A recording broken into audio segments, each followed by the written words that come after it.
learned, or passionate ideas. Every opinion expressed here is strictly that of the person who gives it. Let us consciously and lovingly agree to disagree if it does not resonate with us. I forgot to ask you the topic. You'll do it. Dave Munson for stepping in, and he's going to introduce himself. And come on out, come on down. Welcome, Dave. Thank you so much for just stepping in so quickly and offering to fill in. And yeah, we're much appreciated. I'm going to warn Lydia, I'm a wanderer, so I will carry that with me. Okay. Yeah, thank you. The topic officially, I think if you look on the website, it was the 12 daily affirmations that were channeled to me through Spirit while I was writing my book. And there's 12 chapters. And while I was writing it, I asked, well, what is in one sentence the lesson here that I learned in my life and to communicate out to people? And that turned into a daily affirmation at the end of each chapter. I have to tell you, when I was writing it, I'm like, okay, 20 minutes, not 2 hours. So I don't know how many of the 12 I'll get through. And I was up till 2 last night thinking about it in bed. I sleep good. And then this morning I wake up and I go to print it out. And I opened up the one I was supposed to talk about in August that I had written on a different topic. I'm like, okay, Spirit. So now I'm just going to talk about both of them and see how far into the daily affirmations I get. I know I won't get to all 12, and we'll go that way. And how Spirit works also is, well, Chris and I are working on a song with one of the poems that Spirit gave me for the book. And so I said, well, Chris, I would be honored if you played the music today at the thing. And I had already written down some songs that I liked, but I said, I'm going to give it to Spirit. I'd written down My Little Light of Mine on a piece of paper. So you know what? I ripped it up. I gave it to Spirit. I emailed Chris and let him pick. And you can see exactly what he picked. No such thing as a coincidence, right? Okay, let me get my papers. I'm going to set that right there. And thank you to the Zoomers here and my sisters who are Zooming in from South Carolina. And I'm not going to talk a lot about my background. I'm a scientist by career, but did a lot of nonprofit work. So I traveled the country for 20 years cleaning up toxic waste sites. Then that all crashed, and I went and worked at nonprofits and raised $30 to $40 million, talked to thousands of people about giving up their earned income to help others. Did that for a while. Went to Arizona, taught science to kids. Loved that for a couple of years, and then came back here. And in the interim, married Diane, and she's changed our life. Oh. That's chapter 12, by the way. Okay.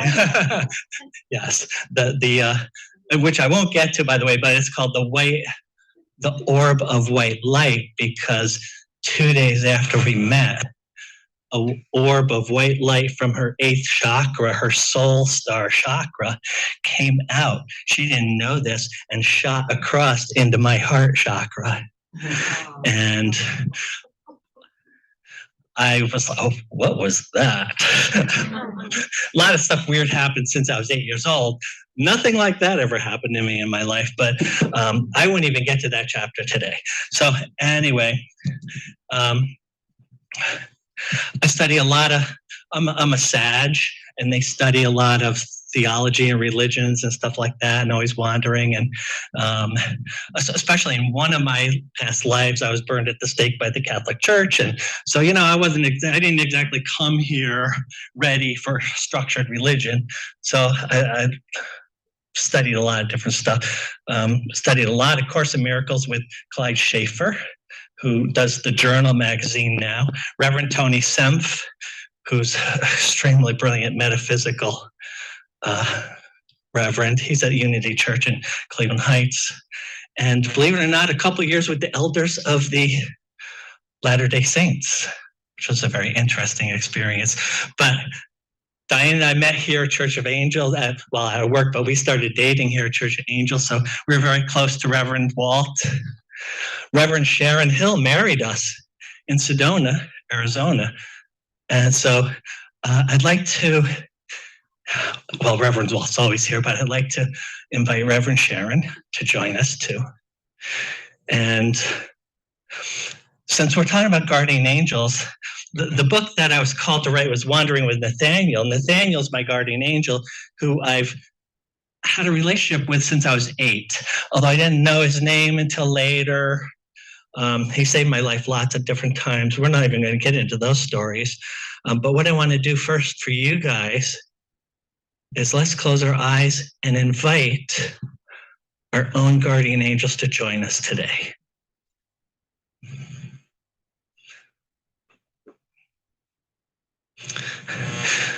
Thank you, guardian angels, for coming into our service and joining us here today and filling this room with light. Amen. The first daily affirmation I'm going to speak about is, I will see the light in everyone I meet. And isn't that difficult? That's one of those life lessons that when you're out in the world, it's easy in this room. Everyone's shining their light. And that's what makes this so wonderful to come to. But when you go out into the chaos of the world, it's much more difficult. That may be our greatest lesson here in life. One of the things that we really came here to learn about was love. We came from only love, 100% love, the existence of the oneness, to come here. And we took our energy and densed it up to get here. We're a very dense version of our light being. So communication is hard with the universe. Connectivity is more difficult. And why did we come here? Because people ask me, why did we come here? Why are you saying that? Because if we were in the only love existence, why did we come here? We could have stayed there. Some people do. Some souls never come down to time space like we did. So congratulations for that. But I use a metaphor. I channeled a lot of metaphors in the book. A lot of times when I got them, I didn't even know I was typing. I would read them and I would start crying. Wrote most of this, finished it outside under the oak trees in the yard. I would run upstairs to Diane, who works from home. You should hear this. And I read it to her and she said, you wrote that? And no, I typed it. Nonetheless, I use a metaphor, tallness. If we all came here exactly 72 inches from toe to top of head, we would not know the existence of the word tall or the existence of the word short. We wouldn't even be in a space to know that there was tall and short. So when we were in 100% love, he said, God, I know we're 100% love, but explain that to me. I want to experience that. And the only way to experience 100% love is to contrast it with what is not love and make personal spiritual decisions about, that's not love. This is love. I'm going to act in love, forgiveness, and love. So I will see the light in everyone I meet. I have an ice cube metaphor. You good with ice cube metaphors? I don't know. You never heard one, right? So there's 2 ice cube trays in the freezer. And you know what ice is? Ice is solid, dense water. Well, water exists as water vapor, higher vibrational energy as a molecule. Remember, I'm a chemist. As a molecule, higher energy as a vapor. And then as a liquid, it's a little more dense, but it still has some flow with it. It still goes where it desires. Ice, not so much. When you start densing up energy, you go from water vapor to ice. And that's what we are. We're a very dense version of our light being. So so the metaphor is, someone takes the ice cube out of the freezer, and one of the ice cubes says, "Oh my God, do you see that light? It is so brilliant. I want to stay in the light." As a matter of fact, I'm changing form. I'm melting into water, a less dense form, where I can be with other water. As a matter of fact, I didn't even realize this, but I can become even less dense, a higher vibration, and become water vapor. Wow, I'm going to do that. And the other ice cubes are like, "Get us back in the freezer. What is that ice cube talking about?" And they head back into the freezer, and the ice cube, they were in a silver ice cube, metal ice cube tray, and they're like, "I like it here. I'm going to stay right here." Matter of fact, I don't know what those other ice cubes are doing in that blue plastic tray, but we're better off in this metal tray. Just saying. That's the level of separation that exists, unfortunately, in this world. That's the level of separation we came here to end, to melt our density, to become energy, and to show love to each other, and not be stuck in that blue ice cube tray or the metal one, or what other judgments we make that separate us out in the chaotic world. I won't even go into that. We all know what all those things are. And it's hard. So what I say to people is, observe the world, but don't absorb it. It's okay to observe it. Don't absorb it, but bless it. You don't know what happened to that ice cube the day before, or when they were little ice cubes.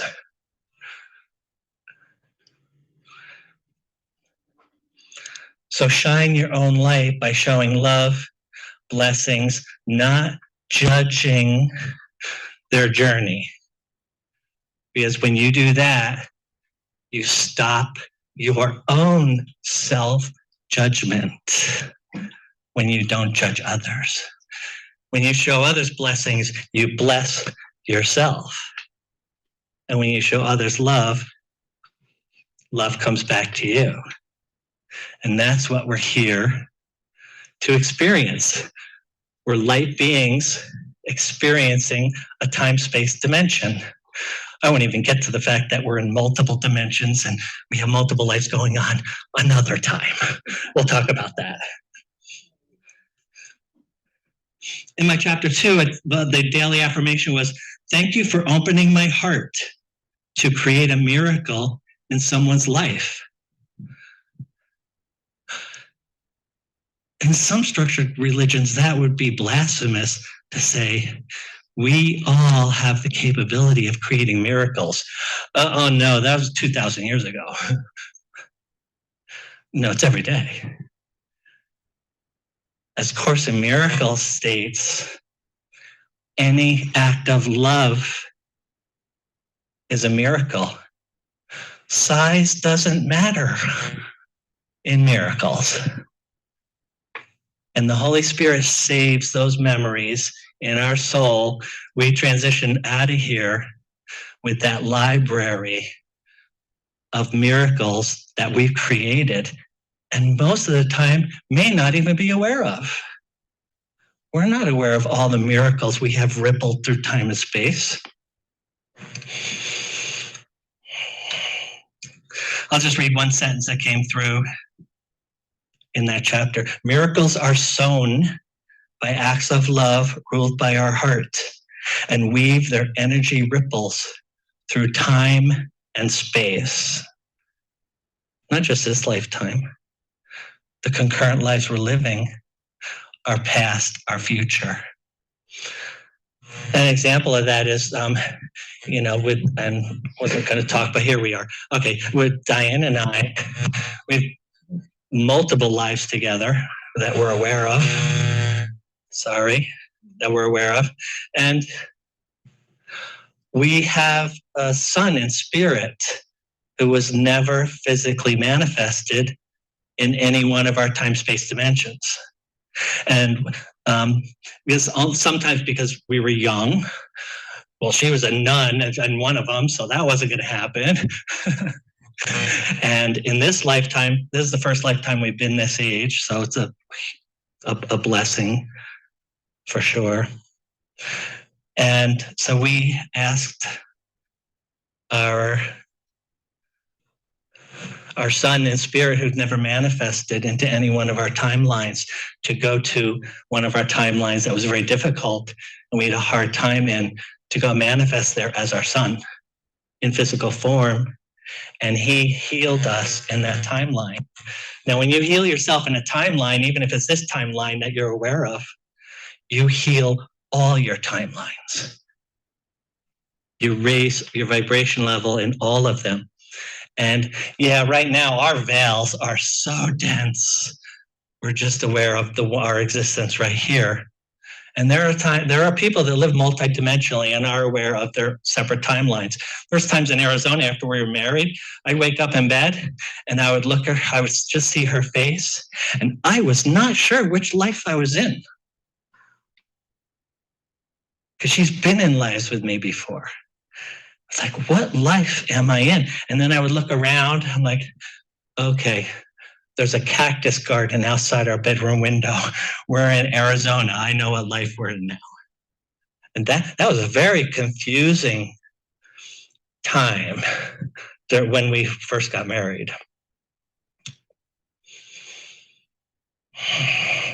Chapter 3, the Daily Affirmation at the end of that chapter is, I invite unconditional love into my life as both giver and receiver. That's another one of those, wow, that's hard kind of things. Because I didn't even realize I was not an acceptor of unconditional love until Diane came into my life. I didn't understand it. I didn't know what it was. I didn't even know how to accept it. She had to teach me how to accept unconditional love. As we all have filters from our own perceptions and perspectives, and we have filters about love. A lot of them are self-filters. I am not worthy of the amount of love you are showing me. I don't know how to experience that amount of love because I have all these filters from past relationships, past lives. Filters, and you need to let them go and experience the ability to accept the love that is heading for you. And then how to give it. Probably families are the most difficult ones because you're so ingrained and tied with them along the way about giving unconditional love. It's a hard lesson. I don't have any wisdom there, by the way. Only an awareness of, am I conditioning? Do I have a condition on the love I'm giving my children? Oh, if you do good here, or if you do that, or if you did a favor, or blah, blah, blah. There's 10 million conditions that exist in this world. All I'm asking is just be aware of your giving and receiving of that. Because when you can realize that, your vibration level definitely jumps up a notch. And that's one of the greatest gifts in this time-space existence. And in the fourth chapter, the daily affirmation was, I see the divine interaction in what I may once have believed was a mere coincidence. And I've talked to a lot of people here, and most people that attend Church of the Angels don't believe in coincidences. They understand that the universe is setting in front of us people, messages, signs, opening pathways, choices in our life path. Do you want to go this way in your life, or do you want to go that way in your life? And as soon as you start to change, that other thing, carrot, is over here. You sure you don't want to do this? That happens all the time. That's the universe doing that. Oh yeah, I think I'm going to leave my job because I'm really attracted to this different career over here. Then all of a sudden, the boss who you're going to give your resignation to comes in and wants to give you a promotion. Well, there's no coincidence that's the universe at work, making sure that the choice you made to go in this life path was the one you want them to work on. Because we live in a free will universe. You have free will. Your guardian angels understand your soul plan and why you're here. And yeah, like in my life, sometimes they crash you out. It's like you are way on the wrong path. I had that in my life. I was feeling massive survivor guilt because my best friend died in a car accident, and I had already survived 3 near-death experiences and was saved by my guardian angels already by the age of 20. And my best friend dies in a car accident, and I wasn't there. Sorry. And so I didn't just have normal survival guilt. I had massively spiritual survivor guilt. And I started flunking out of college. I was doing drugs. I did a lot of different stuff. You name it, back in the 70s, I did it to escape. And I sped my way, through the mountains of the Catskills, hiking and not going to class, being up for 48 hours and then crashing for a day. That's 3 days of classes I didn't go to, failing out, using all my money, not eating. I didn't have any food, just eating peanut butter and jelly, saltine spaghetti with ketchup. That was my diet. And I was in a lot of pain. And then one morning, it was the only time in my life I actually saw an angel, because all the angels that I see, they come through my third eye and form a mental picture. Because this all started when I was 8 and I was a kid. I was like, I don't want to see my dead great grandmother come in my bedroom. God. So I stopped my seeing, but it comes through my third eye, which is safe, and I formed the mental picture. So, but this one time in my life, I was laying in my bed in college. It's morning after a night of partying, of course, and something grabbed my t-shirt and started shaking me off the bed. Wake up, David, wake up. This is not your life. This is not your life. And I woke up and I could see this ethereal, glittery form that had a hold of my t-shirt and was shaking me. I said, I'm awake. And then it stopped, and it felt like a female energy. And I was like, okay. Well, so many things that happened in my life that the fact that it happened didn't surprise me. It was that I actually saw. And the other was that this is not your life. But you know what? I knew that because I hated my life. And I'm not going to go into what happened after that. But part of that day was on my knees in a park in the mud, in the rain, the week before Thanksgiving, crying to the deepest part of my soul. And a light came out of the sky and removed all that pain. And my life changed in that moment. Guardian angels are with you every day. Matter of fact, they've been here since the year before. You know each other. Now, yeah, there's specialist guardian angels that come in and out of your life. They have specialties that can help you, and you can ask for them anytime you want. I have 2 guardian angels that I know of. One that's just with me, Nathaniel, my whole life. And the other is a woman who saves my life. If we hear her voice, I'm in deep trouble. I'm about to die because she has saved me. When she comes into my life, I'm about to die and I need to save myself because that's what she's here for.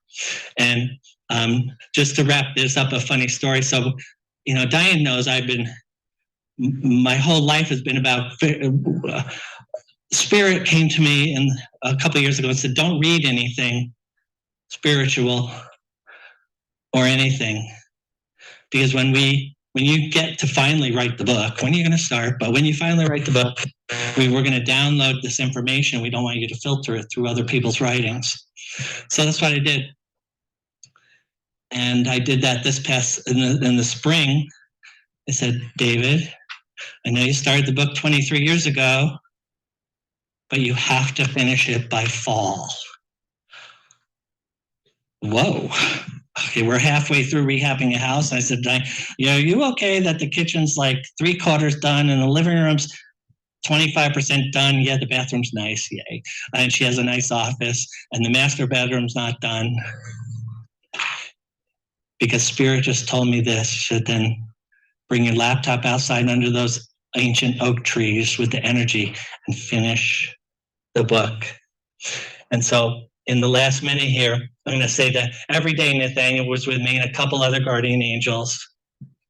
They stand. I don't know why angels don't sit, but they're always standing. Does anybody know that why? In my life, I only saw one angel sitting, and he had a little boy who had just passed on his lap. So I'm like, okay, that makes sense. But all the other times they're just standing. Anyway, one day I walked out, so the last story, and I'll wrap it up here for questions and answers. They took my laptop out, set it on the picnic table, had my coffee, my apple, and I usually had like some almonds or something like that. And I sat down and I had a long extension cord going into the garage. Because when you're in a zone and you're downloading from the universe, you lose track of time, and sometimes the computer would like almost run out of juice. I don't want that to happen in the middle of something important. So I'm not paying attention. I'm all set. I sit down and I look up, and the yard is full of angels. Different shapes, sizes. I'm like, oh, it caught my breath. Like, oh, this must be an important day. And I panicked for a minute. I was like, no, I just have to be open like I've been all summer and let them tell me what I'm supposed to be writing. And they gave me the prayer for the awakening of humanity that day. Except for one line. I'm not sure if they missed it or I missed it. They gave it to me a week later. I was like, oh, I know where that goes. Okay, thank you. And I didn't know where in the book where it went. And then later, I was told it's on the last page. So to wrap things up, and I did, how many did I get through? Oh, 4. Okay, out of 12. Oh, well. See, I pre-warned you because I know. I'm going to read it right out of the book because I didn't memorize it. Dear Lord, thank you for all your blessings in my life. Thank you for bestowing your blessings upon others.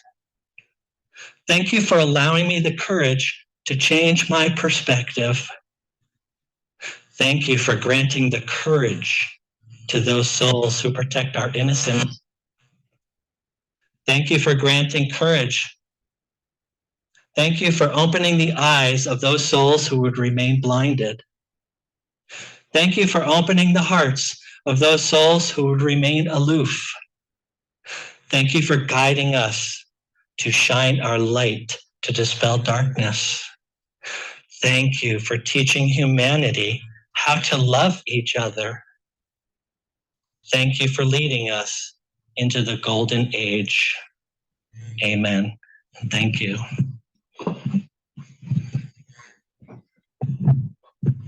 Any questions? Comments? Do you want to come up here so Zoom can hear you? Are you comfortable with that or not? I think I can do this. Okay. Just please repeat the second affirmation. Thank you for opening my heart to create a miracle in someone's life.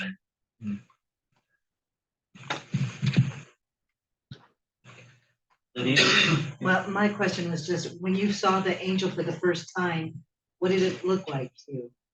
You mean when I was in college and I was in the drug-addled issues? You said it was the one and only time you really saw it. Yeah. It was a glittery, I could see through a glittery white energy.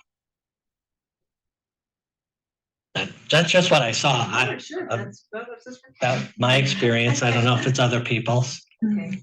Alexander? Okay, so you had mentioned that you do have free will. And like a little bit later, when you got woken up by that angel, she told you this is not your life. So if we have free will, but this is not your life, how does that come into play? Okay.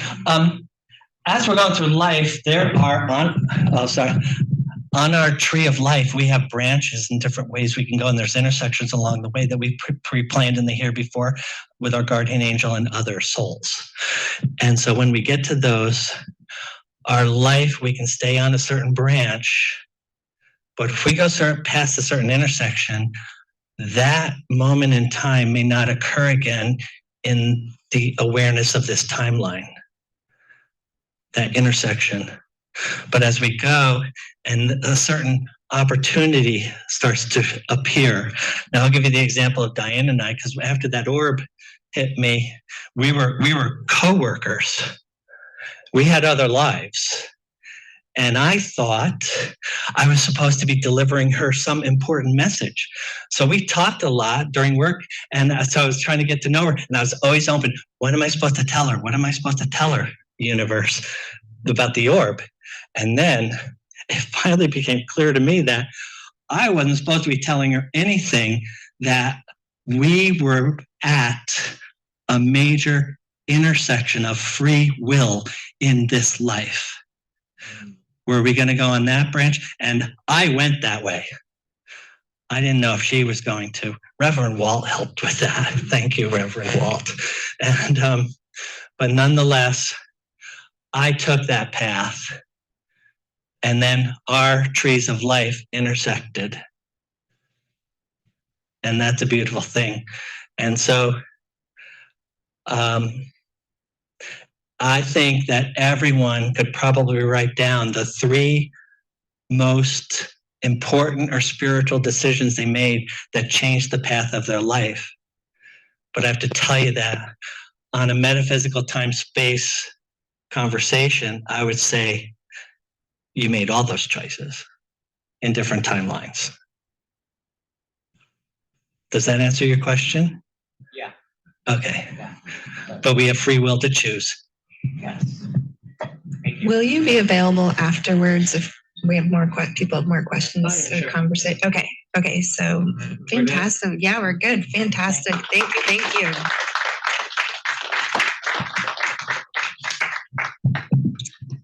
Wow.